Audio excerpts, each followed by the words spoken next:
नमस्कार। और आज मैं अपने गांव के पूरब दिशा की ओर हूँ। ये जो आप देख रहे हैं ये नदी है। नदी मतलब बरसाती नदी। इसको जो है ना हम लोग पैन बोलते हैं। ये अभी आपको सूखा सूखा दिख रहा है। यहाँ पे गर्मी का मौसम शुरू हो गया है। ये देखिए सूखा हुआ है, लेकिन बारिश में ना ये किसी नदी से कम नहीं होता। यहाँ पर बहुत पानी होता है, पूरा लबालब भरा होता है।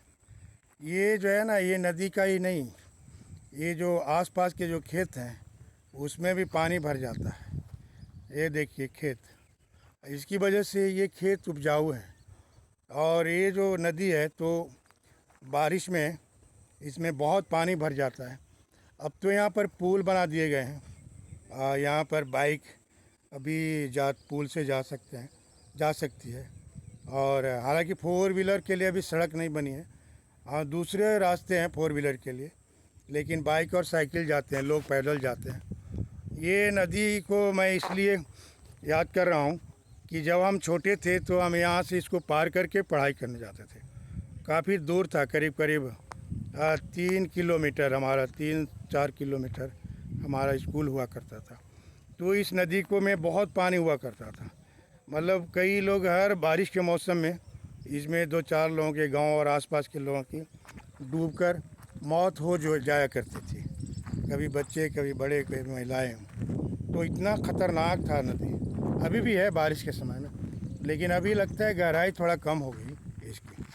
तो इस बारिश में जो है ना पानी भर जाता था और हमें पार कर अपना स्कूल जाना होता था। तो हम क्या करते थे कि एक हाथ में किताबें अपनी रखते थे और दूसरे हाथ से तैरते थे और तैरकर नदी को पार करते थे।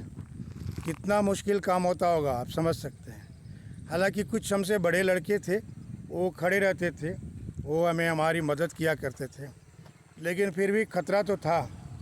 और हर दिन जो है ना पूरे बारिश के 3 महीने 4 महीने करीब करीब इसी तरह का प्रोग्राम होता था। स्कूल जाने के लिए हमें इसी तरह इस नदी को पार करना होता था। लेकिन ये नदी जो है मैंने एक बात बताई, ये बहुत ही वरदान है हमारे गांव और आसपास के गांव के लिए। एक बार इसमें पानी आ गया ना, बारिश का पानी आता है, खेतों से जो पानी बह कर के आता है इसमें आता है और इसमें जमा होकर के एक नदी का रूप धारण कर लेता है। आप देखिए आगे दिख रहा होगा, आगे जो है ना नदी जैसा कुछ नहीं है। वो कई गाँव का खेती का पानी इसमें आता है और फिर यहीं इसी गांव से लोअर बीघा और दूसरे जो गांव हैं उससे होते वहाँ से फिर ये नदी का रूप धारण करते हुए आगे की ओर पुनपुन में चला जाता है। तो ये एक बार इसमें पानी आ गया ना तो हमारे पूर्व और उत्तर के खेतों में धान की गारंटी होती है। धान के साथ साथ रबी की भी गारंटी हो जाती है, क्योंकि जब पानी रहता है तो खेतों में नमी रहती है और नमी में जो है रबी की फसल बोने में बिल्कुल भी अच्छा होता है और उसकी उपज अच्छी होती है। तो ये नदी काफ़ी उपयोगी है, वरदान है हमारे रामगढ़ और दूसरे आसपास के गांव के लिए। बचपन की यादें जुड़ी है हमारी। हम इसमें नहाने आते थे और स्कूल जाते थे तैर करके पार करके। और हर दिन करीब करीब बारिश के मौसम में कभी घूमने, कभी शौच करने के लिए सुबह सुबह, या फिर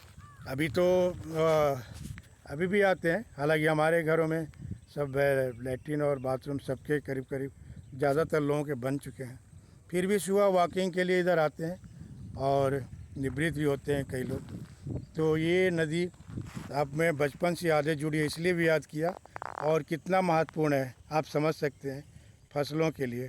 ये एक जीवन दायिनी, हालांकि सिर्फ 4-5-6 महीने ही इसमें पानी रहता होगा, लेकिन ये 6 महीने जो है हमारे गांव के किसानों के लिए, उनकी फसलों के लिए वरदान है।